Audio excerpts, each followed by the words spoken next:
Hello friends, welcome to our PNJ channel.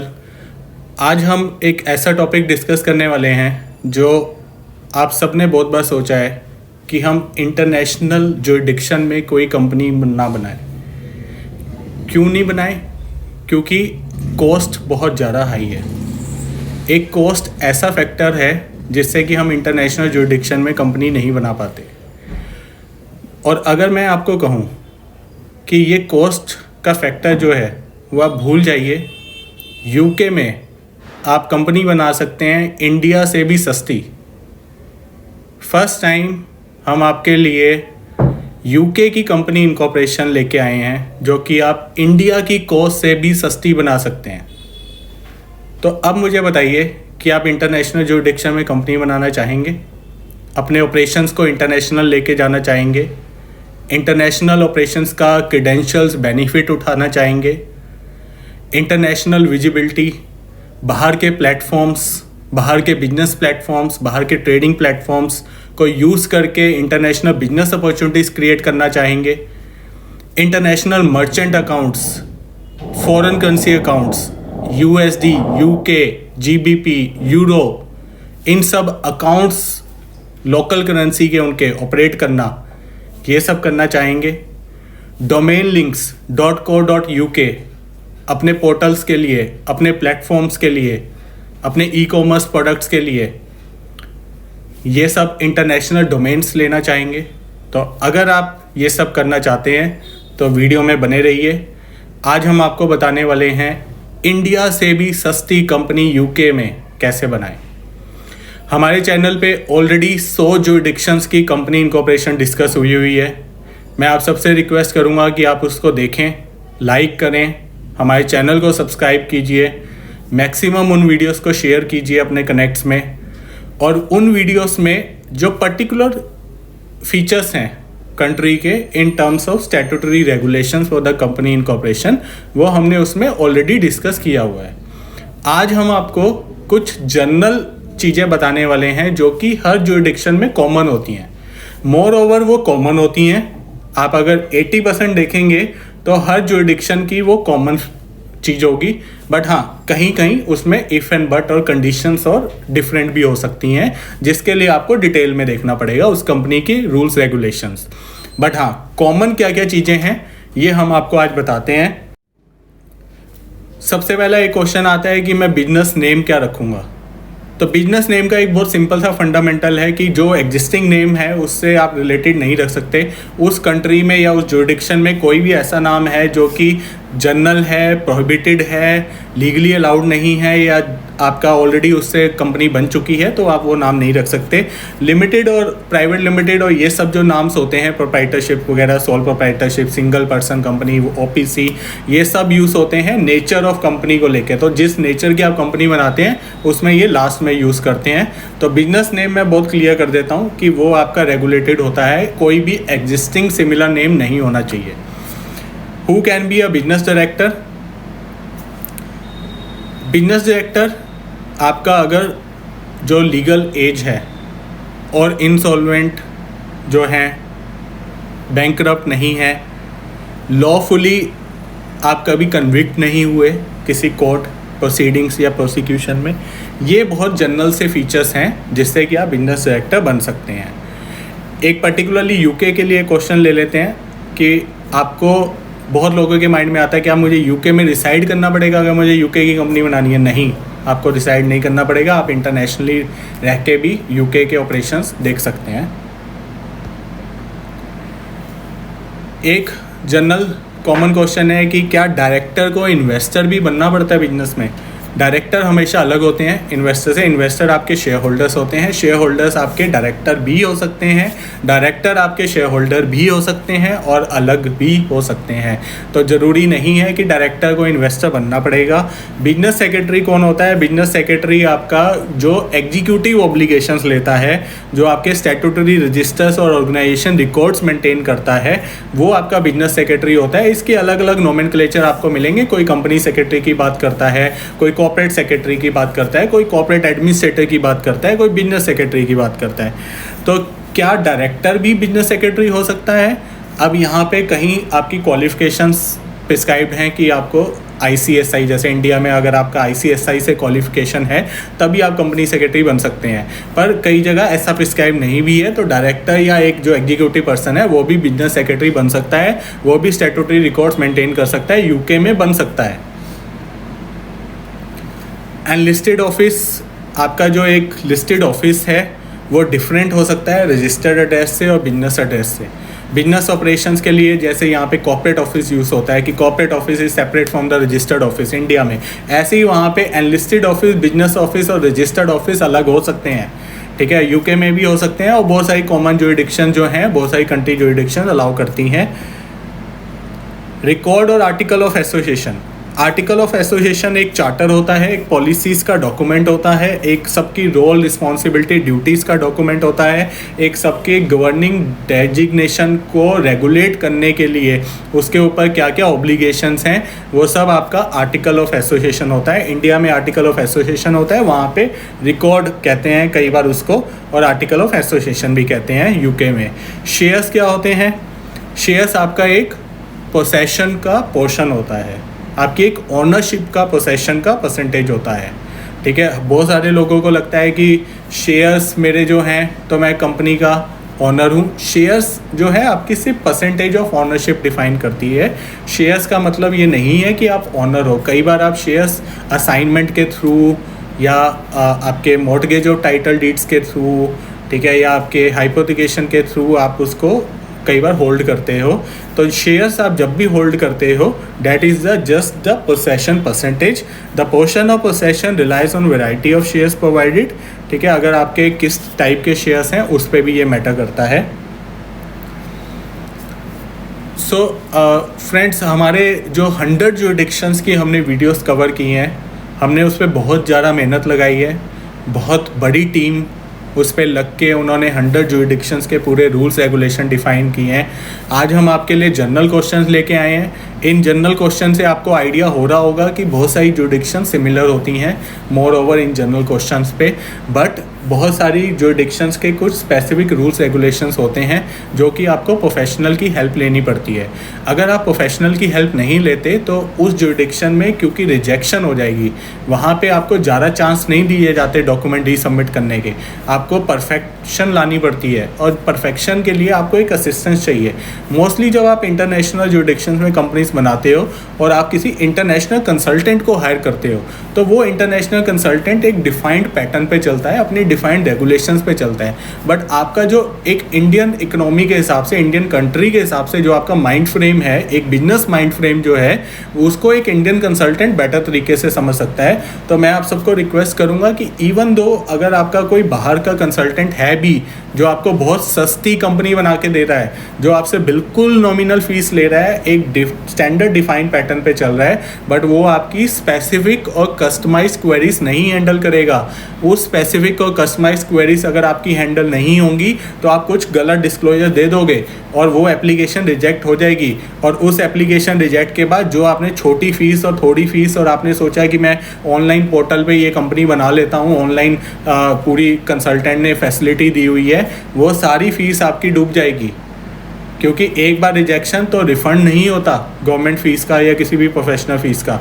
तो आप किसी भी फॉरेन ज्यूरिडिक्शन में आपको कंपनी बनानी हो, आपको एक इंडियन कंसल्टेंट ज़रूर चाहिए हेल्प करने के लिए, जो कि आपको पूरे फ्रेमवर्क में हेल्प करे। रजिस्टर्ड वर्क प्लेस क्या होती है? ये आपका रजिस्टर्ड ऑफिस है। अगर आपका यूके में रजिस्टर्ड ऑफिस नहीं है तो आप रजिस्टर्ड एजेंट सर्विसेज ले सकते हो। आप अपना रेजिडेंस यूज़ कर सकते हो, हाँ, हर जगह आप अपना रेजिडेंस यूज़ कर सकते हो। सर्विस एड्रेस जो आपका कॉरेस्पॉन्डेंस एड्रेस होता है, ये रजिस्टर्ड एड्रेस भी हो सकता है, बिजनेस एड्रेस भी हो सकता है। लिमिटेड कंपनी में सबको पता है लिमिटेड रिस्पॉन्सिबिलिटीज रहती हैं बाय वे ऑफ शेयर्स, और आपका सिंगल इन्वेस्टर में अनलिमिटेड लाइबिलिटी रहती है। ये मोर ओवर कॉमन है हर ज्यूरिडिक्शन में। जब भी आप ऐसे सिंगल इन्वेस्टर कंपनी बनाओगे तो सारी लाइबिलिटीज आपकी रहेंगी। जब आप लिमिटेड कंपनी बनाओगे तो वो उसमें आपके शेयर से लिमिटेड रहेगी लाइबिलिटी। ईयरली डिमांड्स एलएलपी की क्या है? एलएलपी ऑलमोस्ट हर ज्यूरिडिक्शन में बनती है। लिमिटेड लाइबिलिटी पार्टनरशिप जैसे इंडिया में है, ऐसी पार्टनरशिप कंसर्न्स हर ज्यूरिडिक्शन में बनती हैं। और एलएलपी आपको ईयरली रिटर्न आपको सबमिट करनी होती है, टेस्ट डिस्क्लोजर्स देने होते हैं, बैंकिंग रेगुलेशंस आपको कंप्लाई करने होते हैं और रिकॉर्ड्स जो आपको कंप्लाई करने होते हैं। एक एनुअल अकाउंट्स की हमेशा डेडलाइन होती है। वो एनुअल अकाउंट्स अगर आप डेडलाइन के अंदर अचीव ना करो तो बहुत सारी पेनल्टीज़ लगती हैं। इंडिया में भी बहुत सारी पेनल्टीज़ लगती हैं, बाहर भी बहुत सारी पेनल्टी आपको देनी पड़ती है। तो एनुअल अकाउंट्स की जो डेडलाइन है यूके के लिए वो है फर्स्ट इनकॉर्पोरेशन के लिए 21 महीने और रेकरिंग के लिए 9 महीने। एनुअल रिटर्न जो है वो आपका एक डॉक्यूमेंट है जो कि आपका कंपनी के डायरेक्टर्स, उसके ओनर्स, उसके ऑपरेशंस, उसका रजिस्टर्ड एड्रेस, ये सब डिफाइन करता है। इंडिया में भी आपकी एनुअल रिटर्न जिस तरह से होती है ऐसी आपकी मोस्टली जुरिडिक्शंस में एनुअल रिटर्न होती है जो कि आपके कंपनी की चीज़ें एक्सप्लेन करती हैं।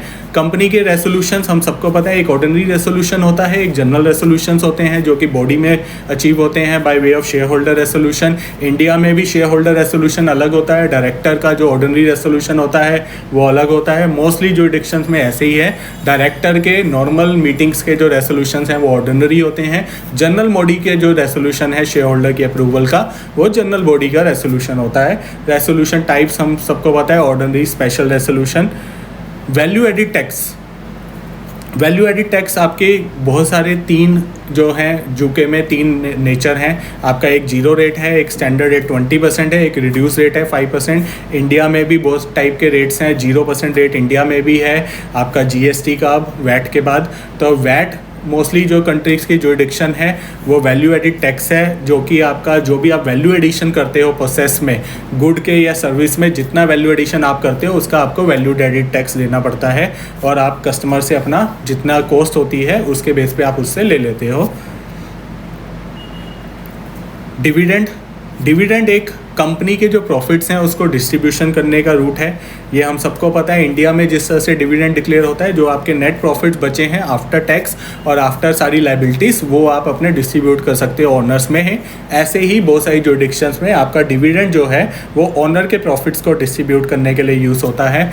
इनकम टैक्स, आपको जितनी आपकी इनकम है उस पर कॉर्पोरेट टैक्स देना पड़ता है। मोस्टली इंटरनेशनल जुरिडिक्शन में कॉर्पोरेट टैक्स आपको देना पड़ेगा, इनकम टैक्स आपको देना पड़ेगा, जो कि टैक्स फ्री हेवंस हैं। हम सबको पता है वो कौन से हैं टैक्स फ्री हेवंस, तो उनमें आपका टैक्स नहीं लगता। अब आ जाते हैं यूके में आप कंपनी इंडिया से सस्ती कैसे बनाएं। तो मैं आपको बता देता हूँ यूके में जो कंपनी बनाना है वो इंडिया से सस्ती है, क्योंकि हम सिर्फ कंपेयर करते हैं रजिस्ट्रेशन कॉस्ट। रजिस्ट्रेशन कॉस्ट सिर्फ कंपेयर नहीं होती, आपकी एनुअल कंप्लायंस कॉस्ट, आपका ऑपरेशंस कॉस्ट, आपको उस कंपनी को चलाने की कॉस्ट।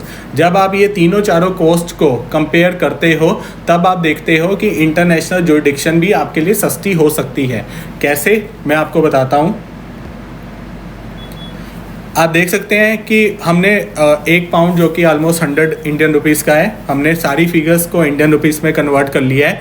अगर आप इंडिया में कंपनी बनाते हो तो आपको कंपनी की जो आर्टिकल और रजिस्ट्रेशन और स्टैम्प ड्यूटी देनी पड़ती हैं वो रफली 20,000 देनी पड़ती है। हम 1 लाख की कंपनी की बात नहीं कर रहे, हम नॉर्मल यहाँ पे अच्छी कैपिटल से कंपनी बनाने की कर रहे हैं। यूके में आपकी ये सिर्फ फीस है सिर्फ 2,000।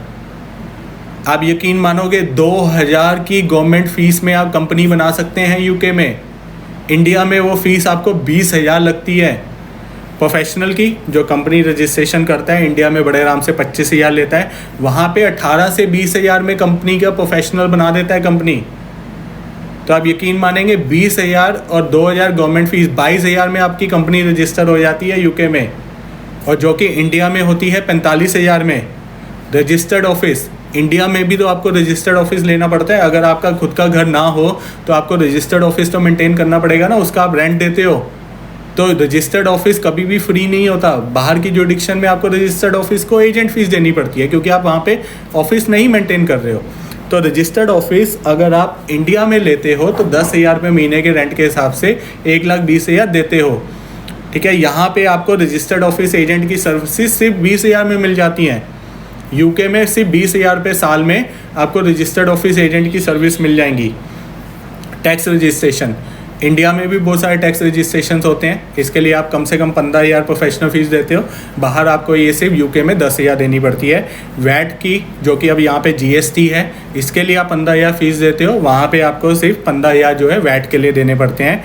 कंपनी सेक्रेटरी आपको यहाँ पे भी रखना पड़ता है। अगर आपके कुछ ऑपरेशंस अच्छे हो चुके हैं तो हम ये मान के चलते हैं कि बाहर जब आप जा रहे हो तो आपको एक कंपनी सेक्रेटरी भी रखना पड़ेगा, तो उसके लिए नॉमिनेशन फ़ीस आपको देनी पड़ती है, जो कि 18 से 20,000 होती है। इंडिया में 5,000 रुपये महीने कम से कम है। 60,000 रुपये आपको कम से कम देने पड़ते हैं। डायरेक्टर का सर्विस एड्रेस, अगेन अगर डायरेक्टर का एड्रेस आपको लेना हो, क्योंकि आप डायरेक्टर्स वहाँ नहीं रहते, तो आपको वहाँ का एक डायरेक्टर का एड्रेस भी देना है। तो इसके लिए भी अगर इंडिया में आप करो तो रेंट आप 1,20,000 देते हो, वहाँ पे आपको सिर्फ 20,000 देने हैं। तो अगर मैं इन सब का टोटल करूँ तो आप इंडिया में 3,75,000 का खर्चा करते हो, जो वहाँ पे सिर्फ आपका 1 लाख का खर्चा होगा। अब आ जाते हैं कंप्लायंस पे। एनुअल रिटर्न, इंडिया में जब आप एक एनुअल रिटर्न करते हो तो आप मिनिमम 15,000 देते हो, वहाँ पे भी आपको 15,000 देने पड़ेंगे। वर्चुअल एड्रेस जो आप यूज़ करते हो, ठीक है, उसके लिए जो आप KYC करते हो, एक्टिव वगैरह का KYC करते हो, या कोई आप मेल फॉरवर्डिंग लेते हो, या कॉरेस्पॉन्डेंस एड्रेस लेते हो, आप मेल फॉरवर्डिंग करवाते हो, ईमेल फॉरवर्डिंग करवाते हो, उसके लिए आप इंडिया में 24,000 2,000 रुपये महीना कम से कम देते हो किसी प्रोफेशनल को, वहाँ पे भी आपको यही देना है। इंटरनेशनल पोस्ट होगी तो इंडिया में भी कोरियर के 24,000 लग जाते हैं आपके साल के, वहाँ पे भी 24,000 लग जाते हैं। सर्टिफिकेट ऑफ गुड स्टैंडिंग जब आप यहाँ पे भी किसी प्रोफेशनल से लेते हो तो 12,000 का खर्चा करते हो, वहाँ पे भी 12,000। ट्रांसफ़र ऑफ शेयर्स जब आप करते हो, कोई एक बार भी कोई शेयर ट्रांसफ़र करते हो तो 12,000 आपको यहाँ भी खर्चा होता है, 12,000 वहाँ पे भी होता है। इन सब नॉमिनल कंप्लायंसेस का अगर मैं लगाऊँ तो 1 लाख आप इंडिया में भी खर्च करते हो, 1 लाख वहाँ भी करने हैं। कुछ मिसलेनियस में अगर आपको बताऊँ, अकाउंटिंग बुक कीपिंग, जब आप बुक कीपिंग के लिए इंडिया में कोई भी कंसल्टेंट हायर करते हो 10,000 रुपये महीना कम से कम देते हो, 1,20,000 आप इंडिया में भी देते हो, वहाँ पे आपका सिर्फ 50,000 में बुक कीपिंग के टूल्स मिल जाते हैं। बाहर की कंट्रीज़ की जुरिडिक्शंस में बहुत सारे ऑनलाइन टूल्स हैं जिनको आप मिनिमम कॉस्ट में यूज़ कर सकते हो। कोई मर्चेंट बैंक अकाउंट खोलते हो, इंडिया में भी 20,000 की खर्चा पड़ता है, वहाँ सिर्फ आपका 7-8 में बन जाता है merchant bank account. International currency का UK की GBP, यूरो, US और उन करेंसी के बैंक अकाउंट्स ऑपरेट कर सकते हो। बिलिंग के लिए आप कोई भी अगर यहाँ पे असिस्टेंस लेते हो तो आपको फिर 10,000 रुपये महीने में कोई स्टाफ रखना पड़ता है, वहाँ पे आपका सिर्फ 50,000 में कोई टूल बन जाता है। तो ये भी खर्चा अगर मैं देखूँ तो इंडिया में आप 2.5 लाख रुपये खर्च करते हो, वहाँ पे सिर्फ 1 लाख में हो जाता है। तो अब आप मुझे बताइए कि इंडिया से सस्ती जुरिडिक्शन हुई कि नहीं हुई? जब आप सारे खर्चे कंपेयर करोगे, compliance, book keeping, accounting, audit, registration, तब आप देखोगे कि बाहर की जुरिडिक्शन भी आपको सस्ती पड़ सकती है। UK की जुरिडिक्शन हमने ये कॉस्टिंग आपको बताई, इस कॉस्टिंग में हम भी आपके लिए सारा काम करवा देंगे। इस कॉस्टिंग के अलावा आपको 1 रुपया भी एक्स्ट्रा नहीं देना पड़ेगा। अगर आपको UK जुरिडिक्शन का बेनिफिट लेना है तो आप हमें कॉन्टैक्ट कर सकते हैं, हमारे नंबर नीचे आ रहे हैं। Thanks so much.